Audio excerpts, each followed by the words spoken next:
welcome to We Don't Have Cookies, Martial Law Edition, with your host, Jason Marshall.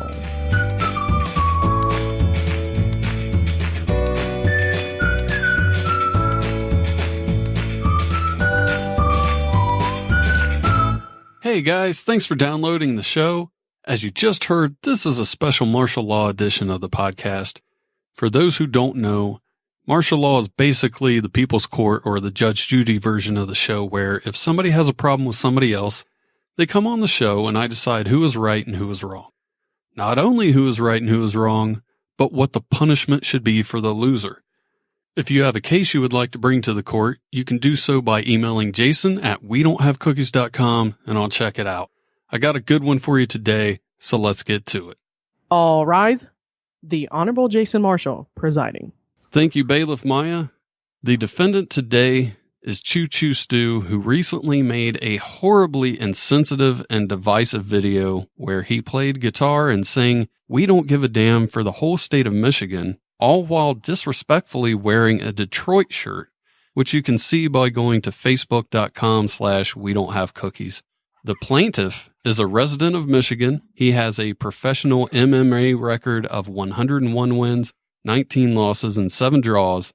He is a UFC super fight champion, the only Triple Crown UFC champion, and has been inducted into the UFC Hall of Fame. It's Dan the Beast Severn. Both parties have agreed to respect my ruling and to fulfill the punishment no matter what.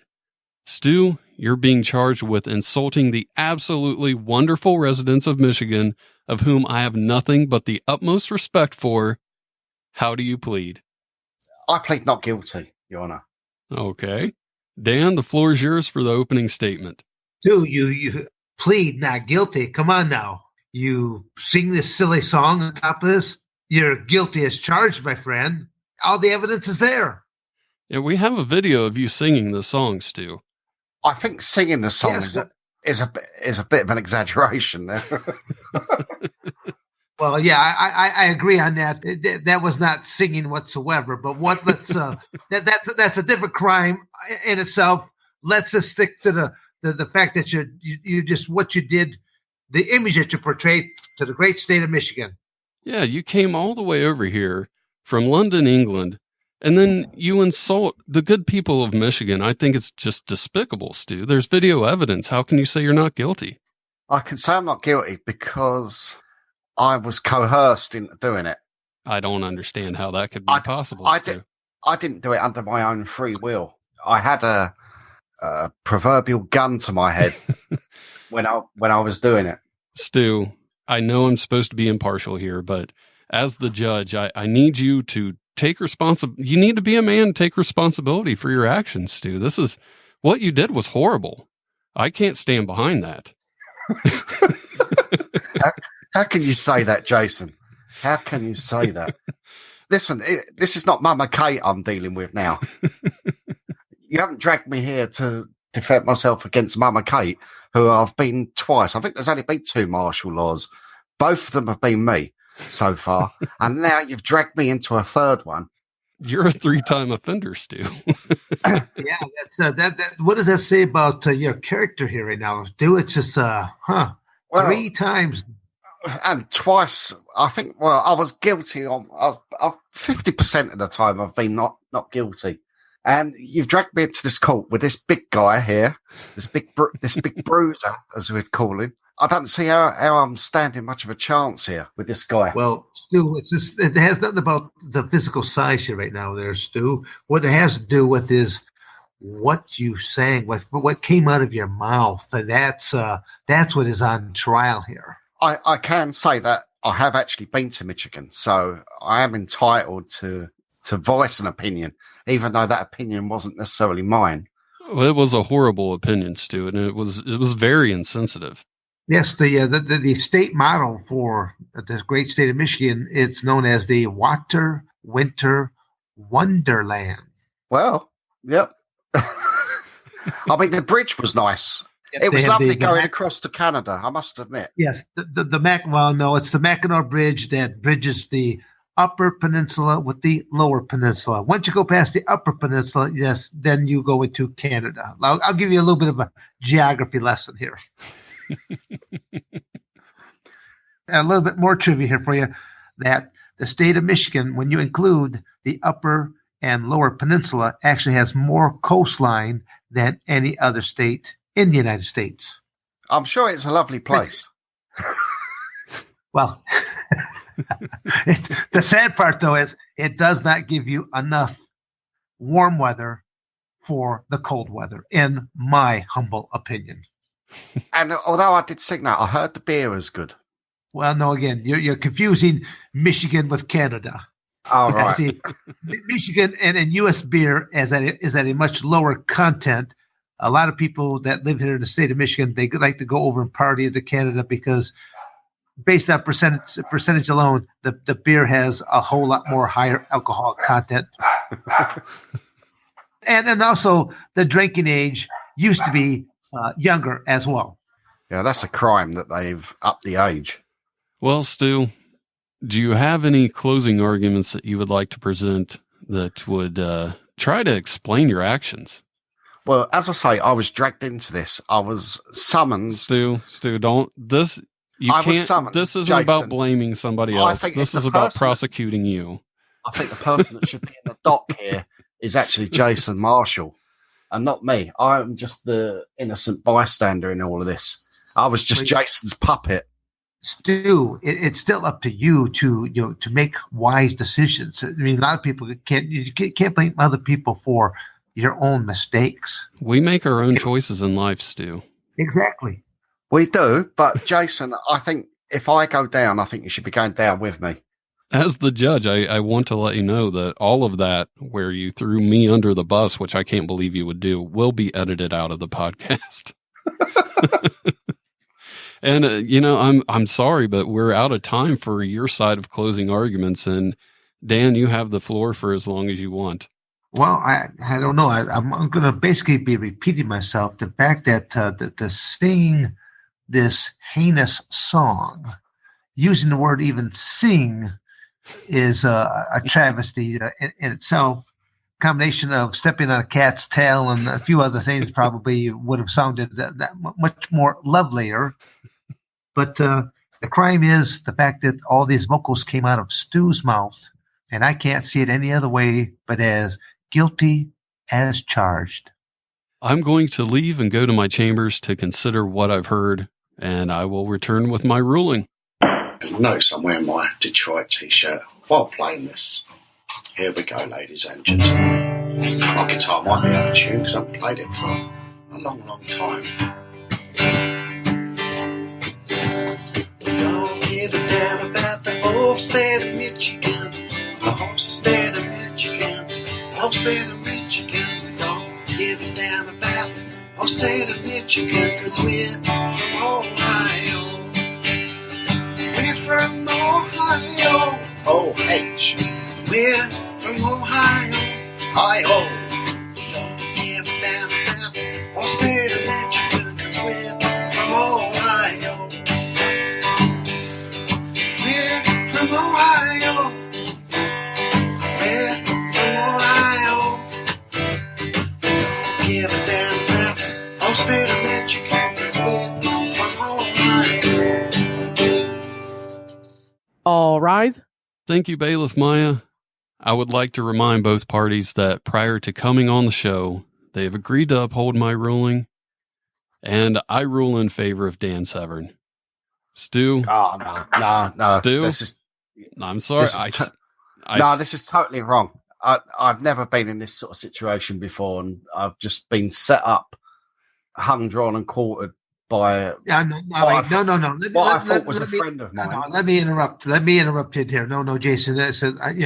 I'm sentencing Stu, not you. Stu, you're getting off the show. I'm not getting off the show. I will be here till the end, mate. No, Bailiff Maya, get him out of here. I don't want Stu to come back. You're finished. Or in the words of our president when he was on his previous show, you're fired. Your Honor, I think you have to overrule this man. I'm sorry, Stu. There's no way on earth, and I'm sure even Mama Kate would back me up on this one. I'm sorry, no way on Stu. earth. Bailiff Maya, please escort Stu out of the court.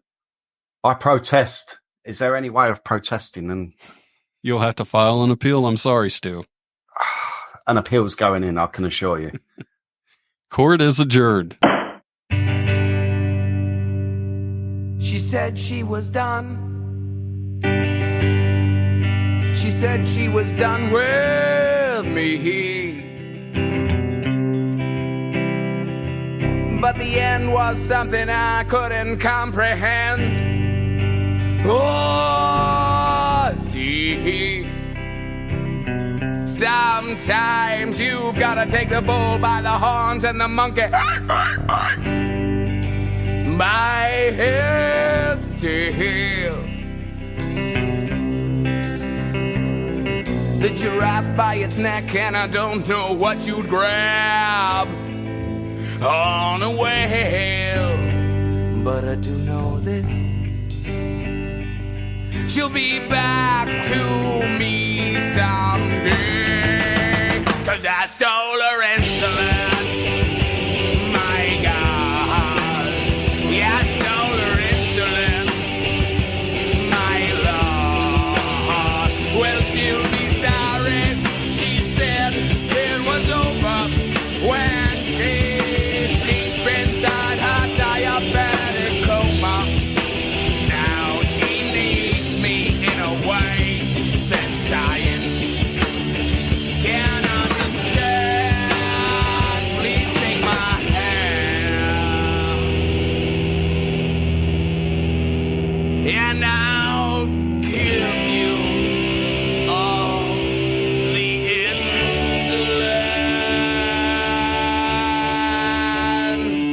you need. Come back to me now. Come back to me now. Come back to me now. Now I've got your insulin. You need your insulin.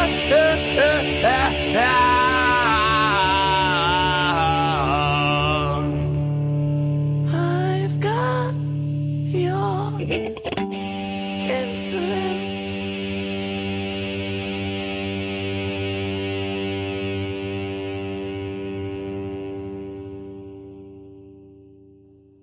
That's great. Yeah, there you go. Like I said, it's character, professional wrestling 101, become a character. Jason, some of the stuff that I was pulling off because I was working for the WWF, not full time because the average contract was 187 dates a year. I only worked 60 dates a year for them, but I was the first and still, to my knowledge, the only unrestricted athlete ever under contract, including WCW and ECW. Those are the other two big organizations that were existing at the time. And I was working for the NWA as it was, and I was working for 35 different promoters in the NWA organization, on top of working for the Ultimate Fighting Championship, who I was also on no restrictions with them. I could work for any other fight company. When I would tell people that I would be on the road sometimes 20 some odd days a month, I was on the road for 20 some odd days a month. And there would be some mornings when I'd be waking up, I'd be rubbing the sleep out of my eyes, and I'd be looking around and I'm thinking, okay, where am I at and what is my function tonight? And then literally I would have to look at my planner to find out, okay, I'm going to be professional wrestling. Oh, no, I'm going to be climbing into a cage later tonight. Oh, no, I'm actually going to be working with kids, teaching amateur wrestling. No, I'm going to be working with law enforcement. It literally absolute ludicrous, but it was the opportunities that were just flying in left and right. And you got to make bank when you possibly can. Yeah, I can't imagine what that schedule had to have been like, because included in all that, you still have to train and work out. And but see, that's where there's the irony. I only have in a 20-year career, I only had 2 training camps for my cage fighting. You know, my first in UFC 5, I did 5 days, an hour and a half a day, down in a professional wrestling ring in Lima, Ohio, with Al Snow and 2 other professional wrestling proteges. It was the biggest joke in the world. I only ever did 2 true training camps, once for 32 days, once for 35 days, and that was it. The rest of the time, I taught classes, and I would say that most of my opponents ought to be ashamed of themselves that they let somebody who was older than their father beat them, lifetime chemical free, and one name training, was just teaching classes. Half the time I was hiking up my trunks to hide my love handles. That's incredible. Watching you, I would have had no idea.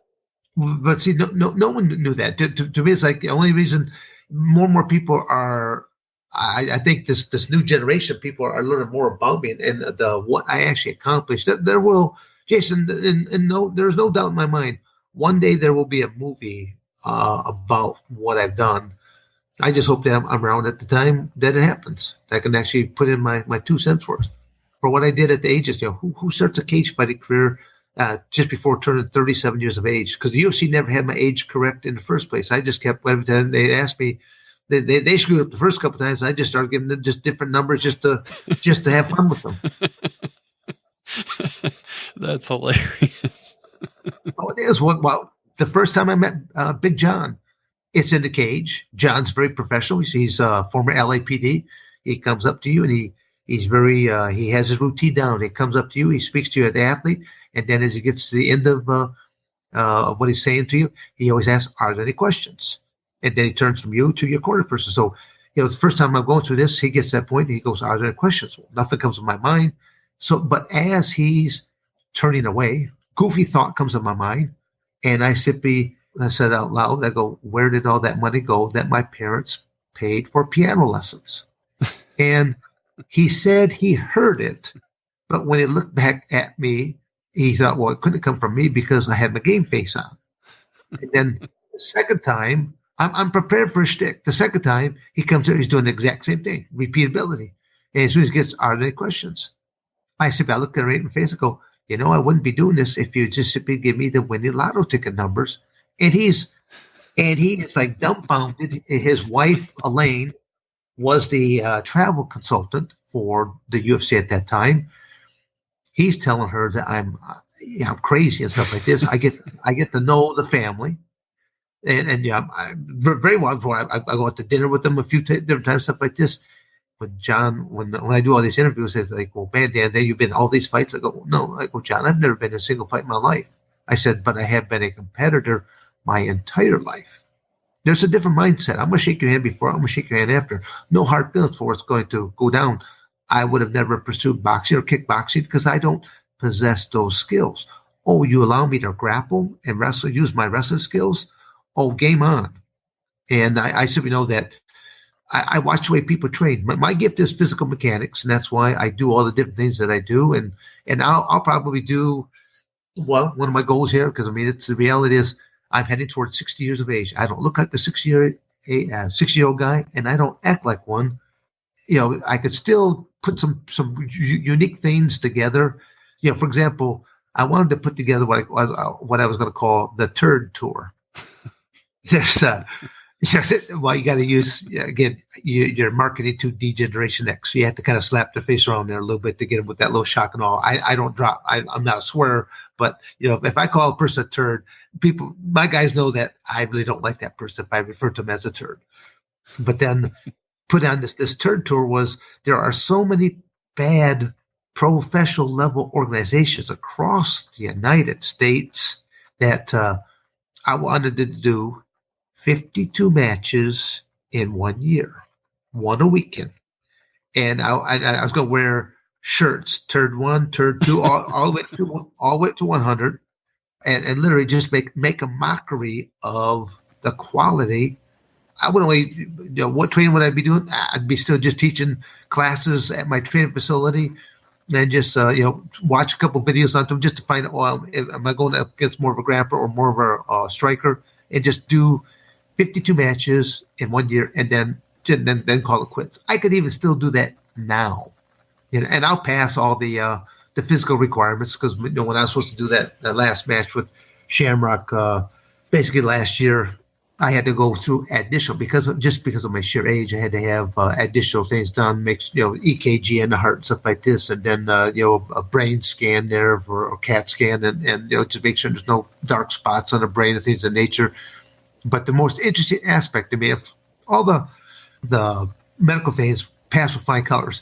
The hardest part was going before 7 different athletic commissioners and basically being cross-examined. And they did, and I actually complimented them afterwards how they did their due diligence, in the sense that, are you this aging, broke athlete that needs the money? Are you aspiring, losing record in the whole 9 yards? And they looked into all things. They're like, well, you have phenomenal record.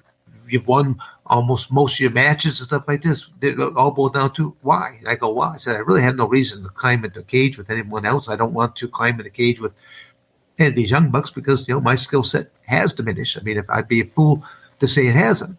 I said, I would go up against someone else of a closer vintage to me. Sure. And then I said, now you got 2 geriatrics out there. So, it won't be as, I don't think it'll be all that devastating at that point in time. I said, especially if we had to put drug testing, because that's all part of what I wanted, was to know that I would still fight a Ken Shamrock, but I want to have him drug tested the day of competition so that I would expose him for yet failing a drug test once again. And he's already failed, I think 3 times he's failed so far. Wow. That's and the last one, now he did fail for steroids, but he also failed for opiates, which basically, which just means he's probably has some kind of painkillers or something like that. Yeah, that's a shame because back in the day, well, he was probably doing it back then too, but he was a heck of a competitor in there. Jason, I will never give him credit for that, because the reality is this: when you actually look at his record, he has actually a horrible record. The only person ever legitimized him was me in a match I should have never done. When the first time that the UFC wanted me to do a super fight with him, I even questioned him. I go, how is this a super fight? I said, Ken Shamrock has never won anything. He's never even been a runner-up in anything. And I go, because I'm dealing, realize I've dealt with 3 different ownerships, and I haven't quite dealt with this 4th ownership yet. I'm dealing with some of the people. Probably will something happen after the first year, but I go, you guys don't understand athletics. I said, you're just caught up into a steroided physique. I said, if that's what you want, then why don't you guys go grab a bunch of bodybuilders and put them out in trunks, and you'll get what you're looking for. If Ken was natural, he'd probably weigh about 185, 195 pounds. I've been around steroids my entire life. I just don't choose. It's kind of like the same way through my high school years and in my first few years in college, stuff like that. Marijuana's everywhere, LSD's everywhere. But am I partaking of it? No, I'm around it. I'm taking care. I'm the caretaker of various roommates and things of that nature. Make certain that they're not going to drown in a pile of puke and stuff like that. Do you think that's why he made it into the WWE and had that fit so well? It wasn't so much because of what he accomplished as a fighter, but more that he had the reputation as a fighter, but had that look. It was both. The fact that he's bringing in the thing that, see, he did not promote the fact that he was involved with the UFC. See, like, for example, when I came in, the WWF was actually negotiating with both Ken Shamrock and I at the same time. Ken went in almost 1 year before me because I stuck to my guns of non-exclusivity. The WWF did not know how old I was, and I wasn't going to tell them. But it never came up in conversation. But they just knew that Jim Ross was doing a lot of the negotiation with me. I initially met with him and Vince and stuff like this. Vince just kept Jim Ross on me, and Jim's a good old boy from Oklahoma and stuff like this. He actually liked my very blunt, to the point candor on the things. And I just told him, Jim, I go, Jim, I said, you're asking for a 2-year contract. I am not going to pull the plug on everything I'm doing and give up 2 years of my life to you guys. And then all of a sudden you guys don't like the color of my hair. And now I have to restart and re-engage my life. I said, there's not enough money that you offer me that's going to retire me from that point. I said, you'll have one of the best people you could probably ever have to work with. My word means an awful lot. I'm old school. I said, my handshake and my word means more than what a contract will. And I said, but that's the worst industry I've ever been involved in. But, and literally, they gave me everything that I was looking for. And even when the contract was signed, I'm in the office and I'm with Vince, stuff like this. And we're just, talk about just various types of things. Well, a couple of different time frames kind of came up. And then Vince all of a sudden kind of looks around, looks inquisitively at me, goes, well, how old are you? And I said, well, 48. at that time. And Vince turns right back to Jim Ross. Goes, well, Jim, he goes, who's our oldest rookie ever? And he points straight back. And Jim Ross points straight back to me. He goes, Dan. But like I said, I did not look my age nor did I act it. But I have had financial groups approach me saying, we'll take care of all of your expenditures. We just want a certain percentage of the winnings. But part of the agreement is we want you to get with our doctors. Because of your age, your testosterone is probably here, and there. We'll get you with our doctors, get you on this, and this. They basically tell me that at my size, they could probably get me up to about 315 to 3.25. I'd have probably an additional 35 to 45% of strength and power. Jason, I already possessed the skill set of strength and power. If I had another 35 to 40, I would have been pulling body parts off of individuals. I would have been beaten with the bloody stumps. But I always tell people that I can look at myself in the mirror and know that I have achieved all my success on my own ability. Matter of fact, my greatest tool is my mind, in the sense that I'm not training. So, the fact is I have to will myself to go beyond the barriers. When these coaches are yelling, you got to give 110%, you got to give me 125%, you got to give me 150%. I want to turn to these coaches and go, Coach, you know nothing about math, do you? I said, there is 100%, and most people probably never flirt with 90. And I said, and then there's 101, when you have gone beyond your body's expectations and you go into a whole new realm altogether. I've actually, on just a few occasions, I have experienced that 101% where you actually go into a whole new dimension. And I go, and then right here, this coach is talking. You don't have a clue what you're talking about. We'll save this. We'll save this stuff. This is good stuff for a different time. And that other time will be next week. So be sure to subscribe to the podcast now, wherever you are listening to this, so you don't miss it. And if you're listening on Facebook or Twitter, you can download this podcast no matter what kind of device you have. If you're using an iPhone or a Mac, you can just go to Apple Podcasts. We're available there. If you're an Android user, we're in Google Play Music. We're also available on iHeartRadio, TuneIn Radio, Stitcher, SoundCloud, all those places. We're available anywhere podcasts are available. So make sure you subscribe, and I'll see you next week.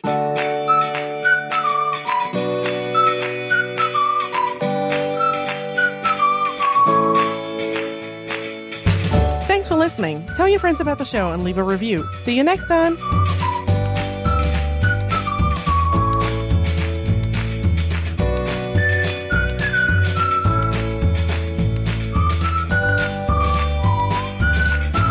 You're fired.